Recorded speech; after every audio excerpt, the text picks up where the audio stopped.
Marcus had been delivering packages for 3 years, and he thought he'd seen it all.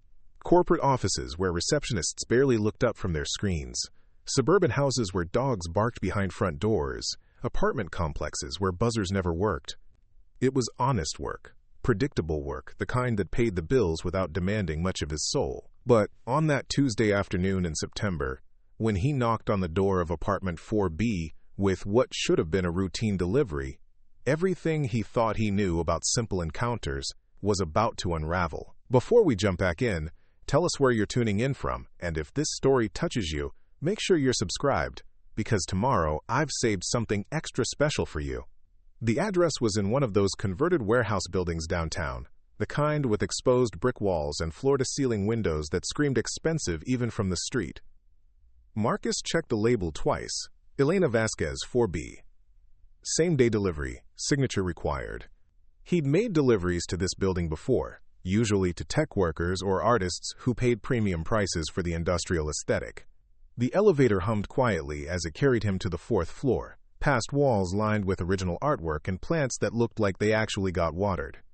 When he knocked, the door opened almost immediately, as if she'd been waiting right behind it. The woman who answered looked to be in her early 30s, with dark hair pulled back in a loose bun and eyes that seemed to take in everything at once. She was wearing a paint-stained apron over jeans and a white t-shirt, and there was something about the way she stood, slightly off balance, that made Marcus pause. "Elena Vasquez?" he asked, holding up the tablet for signature. "That's me," she said, but instead of reaching for the device, she looked at him directly. Not at the package, not at the tablet, but at him. "You're not the usual guy." Marcus shrugged. "Jake's out sick. I'm covering his route today." He extended the tablet again. "Just need your signature here." She took the device, but her hands were shaking slightly. Marcus noticed because he'd learned to notice things like that. Shaky hands usually meant someone was nervous about what they were receiving, and nervous people sometimes meant trouble. But this felt different. She signed her name carefully, handed the tablet back, and then instead of taking the package and closing the door like 99% of his deliveries, she hesitated. "This might sound strange," she said, glancing down the hallway as if checking to see if anyone was listening. "But would you mind coming in for just a minute? I need to ask you something." Marcus had rules about entering customers' homes, simple rules that had kept him safe and employed for 3 years. Don't go inside unless absolutely necessary. Don't get involved in personal situations. Deliver the package, get the signature, move on. But something in her voice made him pause. It wasn't flirtation or manipulation. It sounded more like desperation, carefully controlled. "Is there a problem with the delivery?" he asked. "No, the delivery's fine. It's just..." She looked down at her hands, then back at him. "I know this is weird, and I know you don't know me, but I could really use someone to talk to right now. Someone who doesn't know my whole situation." Marcus shifted the package under his arm. He had 6 more deliveries to make before 5 o'clock, and getting behind schedule meant staying late, which meant less time at home with his daughter. But something about the way Elena was standing there, holding the door open like she wasn't sure if she wanted him to stay or go, reminded him of his sister Sarah the day she'd called him crying about her divorce. Sometimes people needed help in the strangest ways. "Okay," he said, "but just for a few minutes." Elena's apartment was exactly what he'd expected from the outside. High ceilings, exposed beams, art supplies scattered across a dining table that looked like it had been repurposed from a factory. Canvases leaned against the walls, some finished, others half completed. The whole space smelled like turpentine and coffee. It was the kind of place his ex-wife would have loved, all character and creativity, and probably twice his monthly rent. "You're an artist," he said, more statement than question. "Trying to be." Elena closed the door behind him and immediately moved to the kitchen area, putting the marble island between them. "Can I get you some water? Coffee? Water's fine." Marcus set the package on the counter. "So what did you want to talk about?" Elena filled a glass from the tap, her movements precise but somehow nervous. "This is going to sound completely insane," she said, handing him the water. "But I've been sitting in this apartment for the past 4 hours, staring at my phone, trying to work up the courage to make a call that might change my entire life. And when you knocked, it felt like a sign." Marcus took a sip of water, studying her face. What kind of call? The kind where you tell someone you can't marry them. Elena's voice was steady, but her eyes betrayed the weight of what she just said. My fiancé, ex-fiancé, I guess. We were supposed to get married in 3 weeks. Marcus set down his glass. This was exactly the kind of personal situation he usually tried to avoid. But something about Elena's directness made it impossible to just make an excuse and leave. What happened? Nothing dramatic. No cheating, no fighting, no terrible revelation. Elena leaned against the counter, arms wrapped around herself. That's almost what makes it worse. David's a good man. He's successful, he's kind to me, he makes me laugh. On paper, he's everything I should want. But when I try to picture our life together, really picture it, I feel like I'm suffocating. Elena's voice dropped to almost a whisper. And the worst part is, I don't think he feels the same way about me that I'm supposed to feel about him. I think we're both just going through the motions because it makes sense. Marcus found himself leaning forward slightly. There was something about the way she was talking, so honest and unguarded, that drew him in. How long have you been together? 2 years. We met at a gallery opening. He was there with clients. I was showing some pieces. Very adult, very civilized courtship. Elena gave a bitter laugh. His friends all think he's lucky to have found someone creative to balance out his business world. My friends think I'm lucky to have found someone stable. Everyone's happy except us. Have you talked to him about how you're feeling? That's what I've been trying to work up the courage to do. Elena gestured toward her phone, which was sitting on the counter between them. He's in Chicago this week for work. I was going to call him and just end it, but every time I pick up the phone, I start thinking about all the people we'll have to tell, all the deposits we'll lose, how disappointed everyone will be. Marcus understood that feeling more than he cared to admit. His own divorce had been surrounded by people asking what went wrong, as if love could be explained by a simple list of mistakes. It's scary to disappoint people. Exactly. Elena looked at him with something like relief. You get it. Most people just say follow your heart, like it's that simple. But hearts are messy. They don't always want what's good for you. No, they don't. Marcus realized he'd been standing in Elena's kitchen for almost 10 minutes, longer than he'd spent in any customer's home in 3 years. But maybe that's not the point. What do you mean? Maybe the point isn't whether your heart wants what's good for you. Maybe it's whether you can live with ignoring what it wants. Marcus surprised himself with the words. He wasn't usually one for philosophical conversations, especially not with strangers. Elena stared at him for a long moment. That's exactly what I needed to hear. She picked up her phone, then set it down again. But I still don't know how to make the call. You could practice, Marcus suggested. Tell me what you want to say to him. You want me to practice breaking up with my fiancé by breaking up with you? Elena's mouth twitched into what might have been a smile. Why not? I'm completely objective. I don't know either of you. I don't have any investment in the outcome. Just say what you need to say. Elena took a deep breath, straightened her shoulders, and looked directly at him. David, I need to tell you something, and I need you to let me get through it before you respond. Her voice was stronger now, more certain. I can't marry you. Not because you've done anything wrong, but because I don't think either of us is marrying the right person. I think we're both marrying the idea of what we should want, not what we actually want. Marcus nodded. That's good. Direct, but not cruel. You think so? Elena's shoulders relaxed slightly. I think you know what you need to do. You just needed someone to witness you saying it out loud. Elena picked up her phone again, and this time she didn't put it down. Would you mind staying while I make the call? Not to listen in, just to be here? I know that's a weird thing to ask someone I just met. Marcus glanced at his watch. He was definitely going to be behind schedule, but something about Elena's request felt important in a way he couldn't quite explain. Okay, I'll just be over here. He moved to the living area, far enough away to give her privacy, but close enough that she wouldn't feel alone. Preparing and narrating this story took us a lot of time, So if you are enjoying it, subscribe to our channel. It means a lot to us. Now, back to the story. Elena took several deep breaths, then dialed. Marcus could hear her side of the conversation, but he tried not to listen too closely. Her voice was steady, gentle, but firm. There were long pauses where David was presumably responding. At one point, Elena's voice broke slightly, but she continued. The call lasted about 15 minutes, and when she hung up, she was crying. "How did it go?" Marcus asked, moving back toward the kitchen. "Better than I expected," Elena said, wiping her eyes with the back of her hand. He was upset, obviously, but not surprised.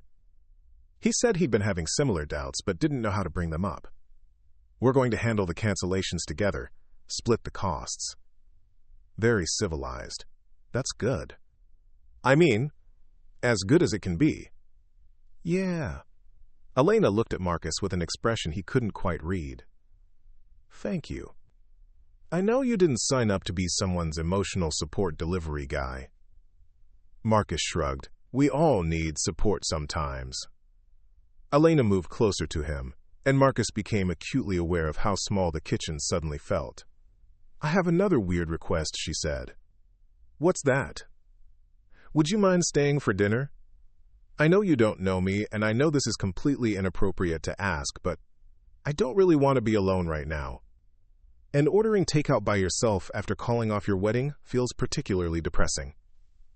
Marcus knew he should say no. He had other deliveries to make, his daughter was expecting him home for homework help, and getting involved with customers was exactly the kind of thing that could complicate his simple, predictable life. But when he looked at Elena, standing there with tears still drying on her cheeks but something like hope in her eyes, he found himself nodding. "I have to make a few calls first," he said.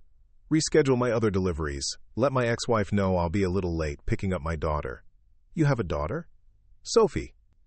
She's 8. Marcus, pulling out his phone. "I have her Wednesday nights and every other weekend." "What's she like?" Marcus found himself smiling. "Smart. Too smart sometimes. She wants to be a scientist or a detective, depending on the day. She asks about 1,000,000 questions and remembers every answer. She sounds wonderful." While Marcus made his calls, Elena busied herself in the kitchen, pulling ingredients from the refrigerator and pantry. By the time he finished explaining to his dispatcher why he needed to reschedule his remaining deliveries, she had pasta water boiling and was chopping vegetables for what looked like a simple but elegant sauce. "You didn't have to go to all this trouble," Marcus said, watching her work. "It's not trouble. Cooking helps me think." Elena glanced at him. "Plus, I've been living on coffee and anxiety for the past week. Actual food might do me some good." They fell into an easy rhythm, Elena cooking, while Marcus set the small dining table and opened a bottle of wine she pulled from a rack near the window. The conversation flowed naturally, moving from Sophie to Elena's art to Marcus's brief stint in college before Sophie was born and changed all his plans. "Do you regret it?" Elena asked as she served the pasta. "Not finishing school?" "Sometimes," Marcus admitted. "But not having Sophie. She's the best thing I've ever done, even when I have no idea what I'm doing. That's how I feel about my art," Elena said. "Most of the time I'm convinced I'm terrible at it, but I can't imagine doing anything else." The pasta was better than anything Marcus had eaten in months, and the wine made the whole situation feel less surreal, and more like two people getting to know each other under unusual circumstances.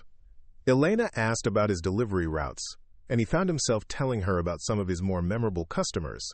She told him about her struggles to make it as an artist, in a city where rent kept rising and gallery space kept shrinking. "Can I see some of your work?" Marcus asked as they finished eating. Elena hesitated. Most people don't really get abstract art. "Try me." She led him to the far side of the apartment, where several large canvases were propped against the wall. The paintings were bold, emotional, full of movement and color that seemed to shift depending on the angle of view. Marcus had never considered himself someone who understood art, but looking at Elena's work made him feel something he couldn't quite name.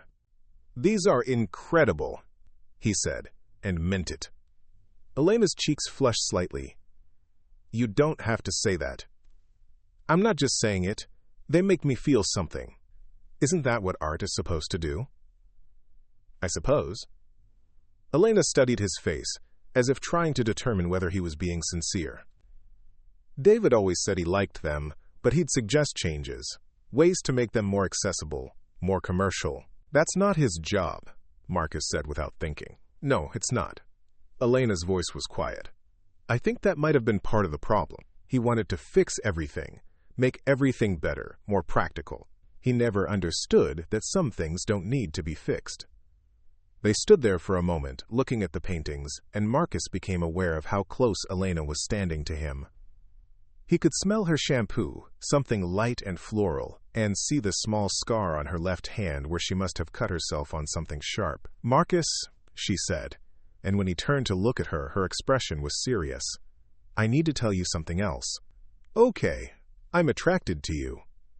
The words came out in a rush, as if she'd been holding them back and finally couldn't anymore. I know that's completely inappropriate. I know you're just here because you were being kind to a stranger having a crisis. But I needed to say it. Marcus felt something shift in his chest, a warmth that had nothing to do with the wine. Elena, you don't have to say anything, she continued quickly. I just couldn't let you leave without being honest. Today has been about honesty, and I didn't want to lie to you or to myself about this.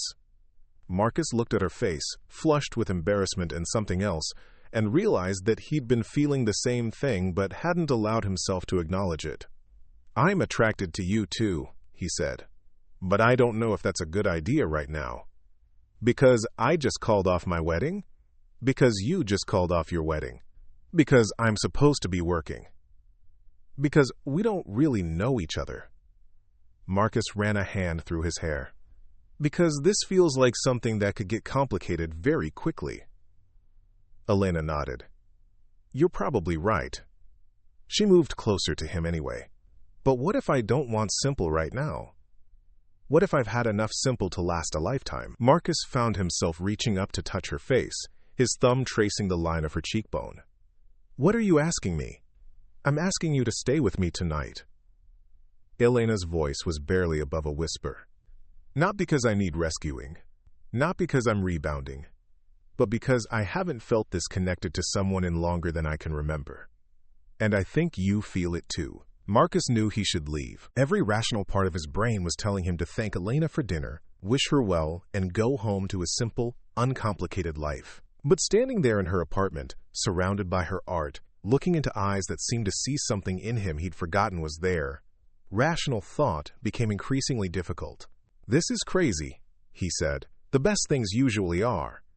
Marcus leaned down and kissed her, softly at first, then with increasing intensity as she responded.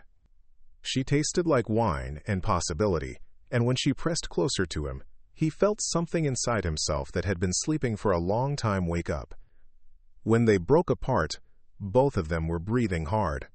Elena's eyes searched his face. Is that a yes?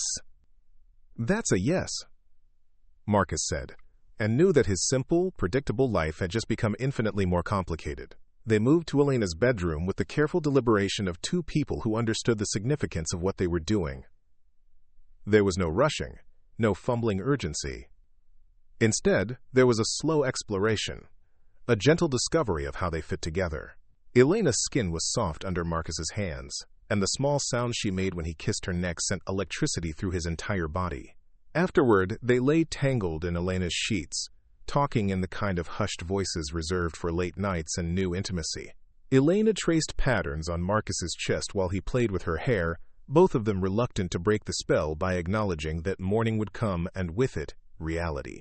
What happens now? Elena asked as the digital clock on her nightstand clicked past midnight. I don't know, Marcus admitted. I've never done anything like this before.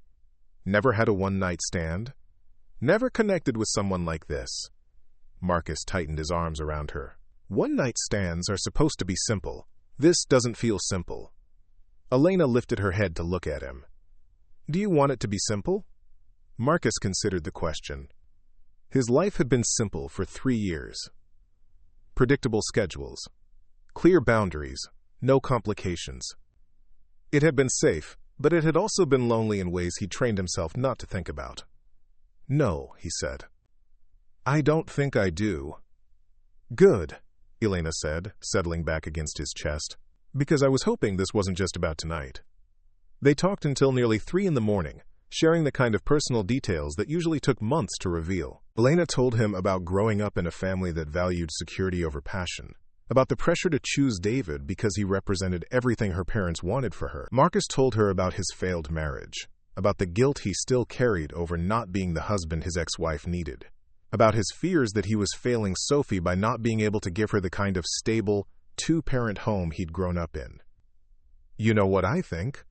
Elena said as they were finally drifting off to sleep. "What?" "I think Sophie is lucky to have a father who cares enough to worry about whether he's doing it right." Marcus woke up at dawn, disoriented by the unfamiliar room and the warm body pressed against his side. For a moment, he couldn't remember where he was or how he'd gotten there. Then Elena stirred beside him, and everything from the previous day came flooding back. He should leave, he realized. Slip out quietly before Elena woke up, before this became more complicated than it already was. He had to pick up Sophie from his ex-wife's house in a few hours, had to get back to his regular delivery route, had to return to the life he'd built so carefully. But as he started to ease out of bed, Elena's hand found his arm. "Don't go," she murmured, eyes still closed. "Not yet." "I have to get Sophie," Marcus said softly. "I know." "Just 5 more minutes?" Marcus settled back against the pillows, watching Elena's face in the early morning light. She looked younger asleep. The stress lines around her eyes smoothed away. He thought about what she'd said the night before, about not wanting simple anymore, and wondered if he was brave enough to want the same thing. Elena's eyes opened slowly, focusing on his face. "Hi," she said with a sleepy smile. "Hi. Any regrets in the harsh light of day?" Marcus considered the question seriously. "No," he said, and realized he meant it. "You?" "No." Elena stretched, cat-like, and Marcus had to resist the urge to pull her closer. "But I'm scared." "Of what?" "Of wanting this too much too fast." Elena's voice was vulnerable, in a way that made Marcus's chest tighten. "Of scaring you away by being too intense too soon." "You're not scaring me away," Marcus said, brushing a strand of hair from her face. "But we should probably take this slowly. Figure out what this is before we decide what it could be." Elena nodded. Coffee and common sense. The morning after essentials. They made breakfast together, moving around Elena's kitchen, with an ease that belied how little time they'd known each other. Marcus found himself watching Elena's hands as she scrambled eggs, remembering how those same hands had touched him in the darkness. Every casual brush of their bodies as they passed each other sent sparks through him. "I need to ask you something," Elena said as they sat down to eat. "Okay.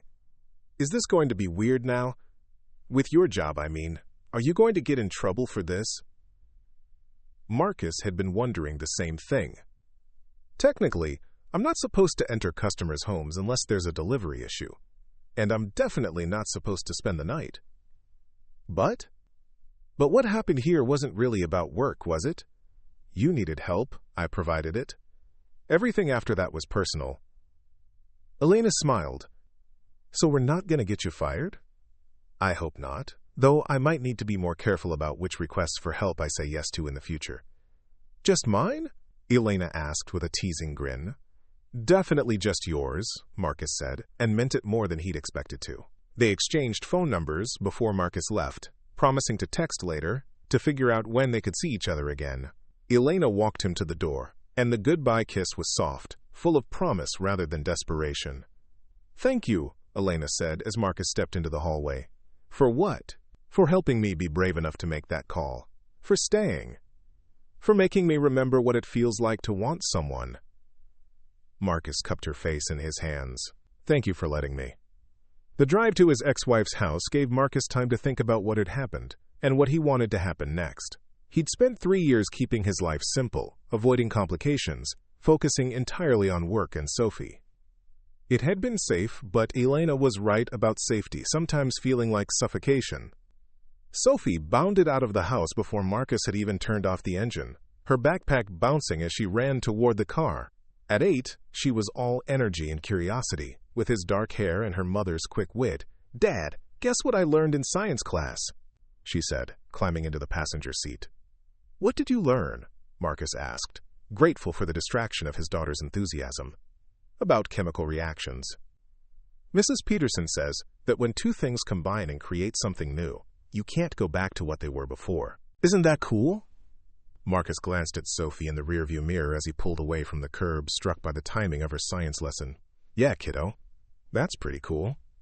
As they drove toward his apartment, Sophie chattering about school and friends and a book she was reading, Marcus found himself thinking about Elena. About the way she'd looked at him that morning. About the vulnerability in her voice when she'd admitted to being scared. About chemical reactions and the impossibility of going back to what things were before. His phone buzzed with a text message as they were walking up the stairs to his apartment. Sophie ran ahead to use her key, and Marcus checked his phone. "Elena, thank you for last night. All of it. I hope I see you soon." Marcus smiled, typing back quickly. "You will. I promise." The next few weeks fell into a pattern that was both exhilarating and terrifying.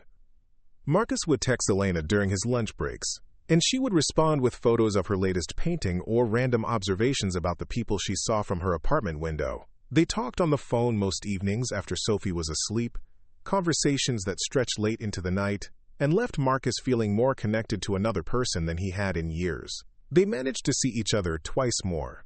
Careful meetings at coffee shops and art galleries where they could talk and get to know each other, without the intensity of that first night overwhelming everything else. Each time, Marcus was struck by how easy it was to be with Elena, how she seemed to understand things about him that he'd never had to explain.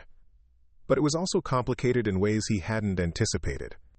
Elena was still dealing with the aftermath of her broken engagement, fielding calls from concerned friends and family members who wanted to know what had gone wrong.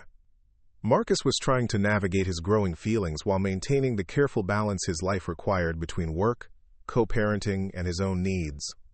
The turning point came on a Thursday evening in early October. Marcus was at home helping Sophie with a math worksheet when his phone rang. Elena's name appeared on the screen, but when he answered, he could immediately tell something was wrong. "Marcus?" Elena's voice was shaky, barely controlled. "What's wrong?" "David came by tonight. He wanted to talk about getting back together. He said he'd been thinking about our conversation, about the things I said, and he thinks we can work through them." Marcus felt his stomach drop. "What did you tell him?" "I told him no.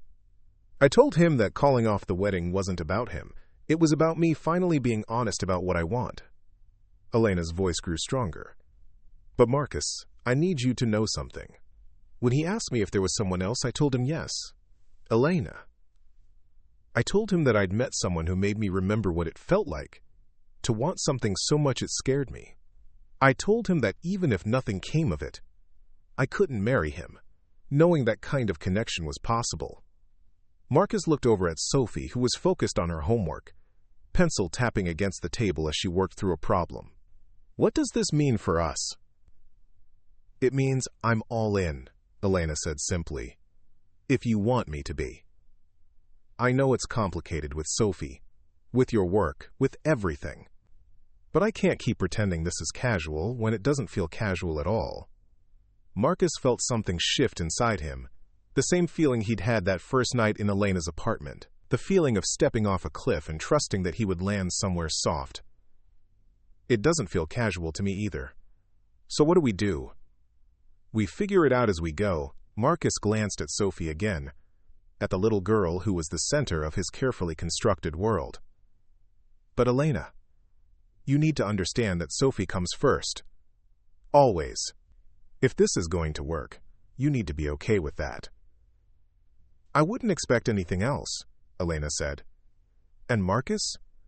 I'd like to meet her. When you're ready. When it makes sense." That night, after Sophie was asleep, Marcus found himself standing in his kitchen, staring out the window at the city lights and thinking about choices. For 3 years, he'd chosen safety over possibility, routine over risk, but Elena had awakened something in him that he thought was gone forever, and the idea of going back to his old life felt impossible now. He picked up his phone and called her. "I want to try," he said when she answered. "Really try. Not just dating, not just seeing where it goes. I want to build something with you." "Are you sure?" Elena's voice was soft, hopeful. "I'm terrified," Marcus admitted. "But yeah, I'm sure." The conversation that followed lasted until nearly 2 in the morning, as they talked through the practical realities of what a relationship between them would look like. Elena would meet Sophie gradually, naturally, without pressure or expectations. Marcus would introduce Elena to his ex-wife when the time was right, making sure Sophie's mother understood that Elena wasn't trying to replace her. They would take things slowly, but they would also be honest about their intentions with each other. 3 months later, on a cold Saturday morning in January, Marcus woke up in Elena's bed with sunlight streaming through the windows and the sound of Sophie's laughter coming from the kitchen. Elena had been teaching his daughter to make pancakes from scratch, a process that involved more flour on the floor than in the bowl, but resulted in the kind of joy Marcus hadn't seen in Sophie's face since before the divorce. "Dad," Sophie called when she heard him moving around. "Elena's showing me how to flip them without a spatula. Come watch." Marcus padded to the kitchen in his pajamas, finding Elena and Sophie standing over the stove, both of them covered in flour and grinning. Elena caught his eye over Sophie's head and smiled, the kind of smile that said everything without words. "Pretty impressive technique," Marcus said, wrapping his arms around both of them from behind. "Elena says cooking is like art," Sophie said, leaning back against his chest. "You have to feel your way through it, instead of just following rules." "Elena's pretty smart," Marcus said, pressing a kiss to the top of his daughter's head. Later, after Sophie had gone to spend the afternoon with friends, and Elena was cleaning up the kitchen, Marcus found himself thinking about that first afternoon when Elena had asked him to stay, about the choice he'd made to help a stranger, and how that choice had led to this moment, this life he was building with someone who challenged him to be braver than he'd ever thought possible. "What are you thinking about?" Elena asked, noticing his thoughtful expression. "Chemical reactions," Marcus said, pulling her into his arms. "How, when two things combine and create something new, you can't go back to what they were before." Elena laughed, the sound bright and free. "Sophie's been teaching you science?" "Something like that." Marcus kissed her forehead, then her lips, tasting flour and possibility. "I love you." "I love you too," Elena said, and in her voice, Marcus heard the same certainty he felt. The certainty that some risks were worth taking, that some complications were worth embracing, and that sometimes the most extraordinary things came from the most ordinary moments. Outside, snow was beginning to fall, covering the city in a blanket of white that made everything look new and full of promise. Inside Elena's apartment, surrounded by her art and the lingering scent of pancakes, Marcus held the woman he loved and thought about delivery routes and second chances, and the beautiful unpredictability of human connection.